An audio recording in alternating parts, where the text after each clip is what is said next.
Bendiciones, hermanos. Es una necesidad y un privilegio hacer esto, ya que lo digo, parece que fue una broma, lo voy a decir, pero realmente Dios nos ha puesto en esta disciplina, ya que Dios nos manda a congregarnos.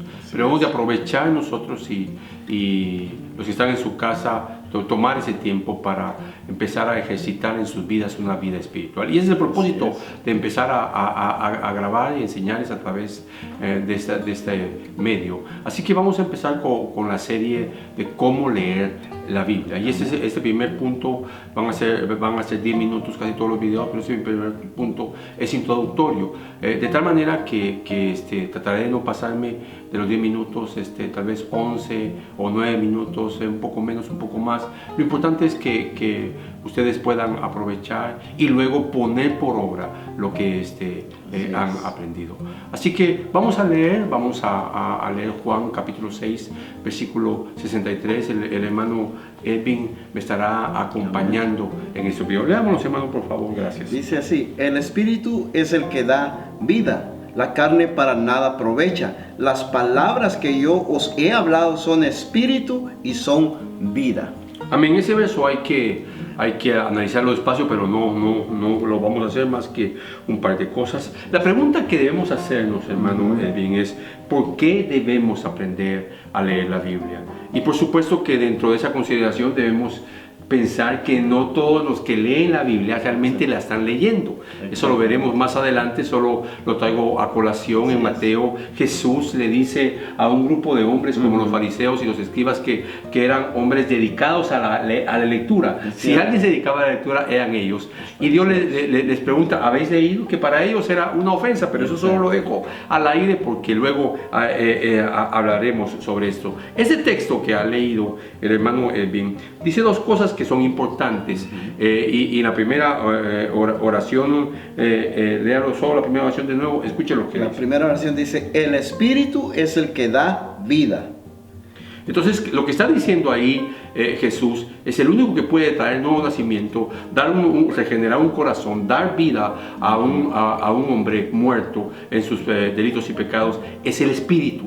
Así que después de esa oración sigue Jesús: las palabras que he hablado son espíritu y son vida. En otras palabras, Jesús está definiendo cómo es que el hombre llega a tener vida. ¿Y cómo llega a tener? A través de su palabra. En su palabra, en la Biblia, se encuentra esa vida. Si nosotros leemos la Biblia solo con nuestra mente secular, nuestra mente natural, nunca podremos entrar en esa dimensión a la que Jesús mandó a leer las Escrituras. Y debemos de recordar que 2 Timoteo capítulo 3 versículo 16 al 17 nos dice que toda Escritura es inspirada por Dios. Y esto es muy importante, porque si Dios la inspiró y Dios la reveló, es porque nosotros debemos entonces atender a esta palabra como el único libro sobre todos los libros que tiene una palabra eterna. Que todos los demás libros o literatura que sea escrito, llámese filosofía o el tópico que se quiera mencionar o la ciencia que se quiera mencionar,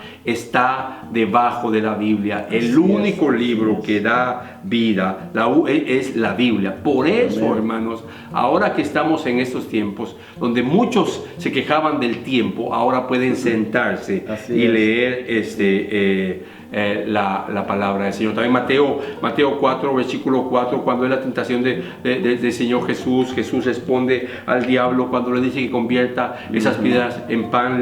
Le dice que no solo de pan vivirá el hombre, sino de toda palabra que sale de la boca de Dios. Eso nos dice por qué debemos de leer la Biblia. Fíjense que solo estoy enfocado en leer la Biblia. Por supuesto que a esto hay que sumarle la predicación de la palabra, pero la predicación de la palabra sobre un cristiano que no lee la Biblia es difícil que pueda estar plenamente atendiendo a la palabra. Así que la palabra es necesaria para nuestra vida, porque Jesús lo dice, porque Dios lo dice. El Salmo 119, 130, léamelo por favor, hermano. Estamos dando razones por qué debemos de leer la Biblia. Una es Juan 6, 63, donde está diciendo que sus palabras son espíritu y son vida. y anteriormente ha dicho, la oración anterior ha dicho que solo el Espíritu, su Espíritu es el que da vida. Ahora, Salmo 119, 130, por favor. La exposición de tus palabras alumbra, hace entender a los simples.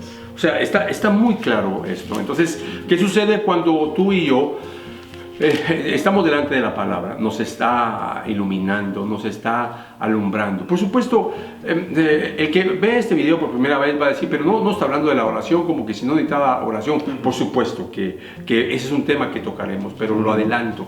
Nosotros no podemos acercarnos a la Biblia solo con nuestra mente natural.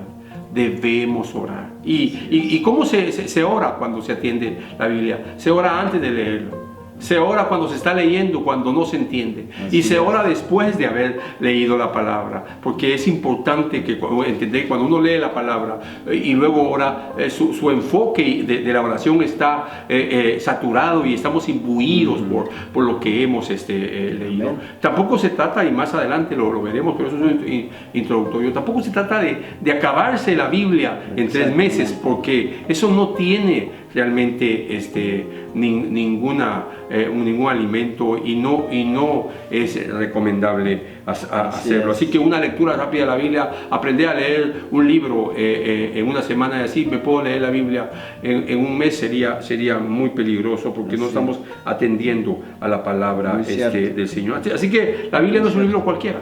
La Biblia es inspirado por Dios, como lo dice segunda de Timoteo capítulo 3. Y de hecho, ese versículo me gustaría leerlo. Dice: toda escritura es inspirada por Dios.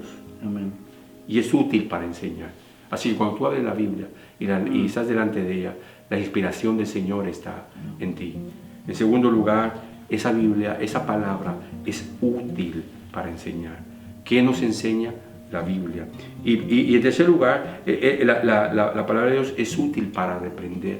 Debemos de ser exhortados, reprendidos, arrinconados por la palabra del Señor. Y luego la Biblia es útil para corregir. Miren, es cosa terrible que los padres les enseñen a sus hijos, y esa es la moda de esta cristiandad, les enseñan a sus hijos a cómo ir al cielo, mientras que la vida de esos padres les está guiando a sus hijos cómo ir al infierno. Por eso es tan importante que el padre o la madre que estén delante de la Biblia, y sea la Biblia la que impacte sus vidas. El texto sigue diciendo que es útil para corregir, para instruir en justicia, la manera en que vivimos, a fin de que el hombre de Dios sea maduro o perfecto, equipado para toda buena obra. Entonces, esto es importante. ¿Por qué debemos entonces leer la Biblia? Por todo lo que 2 Timoteo capítulo 3 dice. Ya mencioné, porque es un libro, no es un libro, es el único libro que tiene palabras de vida eterna. Y Jesús dijo: los cielos y la tierra pasarán, es decir, tan poderosa toda esta obra, los cielos y la tierra pasarán, pero mis palabras no pasarán. ¿Qué quiere decir eso? Que el libro, que la Biblia es eterno, la palabra de Dios es eterna. En ella están los mandamientos de Dios, es decir, lo que tenemos que hacer. Maridos, amad a vuestras esposas, hijos, obedeced a vuestros hijos, orad unos por otros, no mordáis los unos a los otros, perdonados los unos a los otros. Esto es vida y vida eterna en la Biblia. Y los mandamientos también nos muestran la voluntad del Señor, pero la voluntad del Señor también es nuestra santificación. ¿Por qué debemos de leer la Biblia? Porque ahí está el conocimiento de Dios, es decir, y esto es muy importante, porque solo a través del conocimiento de Dios, solo el conocimiento de Dios lo contamos en la Biblia, y es la única manera de conocer a Dios. ¿Cómo tengo una vida personal con Dios? Jesús definió la vida eterna de esta manera. Que te conozcan a ti, al Dios verdadero. Y luego dijo, y esta es la vida eterna, que te conozcan a ti. Entonces, ¿a qué se refiere la palabra conocer? Se refiere a una relación personal. Y entonces surge la primera pregunta: ¿a qué se refiere conocer a Dios? Tener una relación personal con Él. Y surge la segunda pregunta: ¿y cómo sé que tengo una relación personal con Él? Una de ellas es hoy escuchando su voz. ¿Y cómo escucho su voz? Abriendo su palabra y leyéndola como debe de ser. En ella está la doctrina y los principios del Dios Trino. Y termino con este verso con el que leyó el hermano Edwin: la exposición de tus palabras imparte luz, dan entendimiento a los sencillos. Amén. Dios les bendiga, hermanos. Bendiga.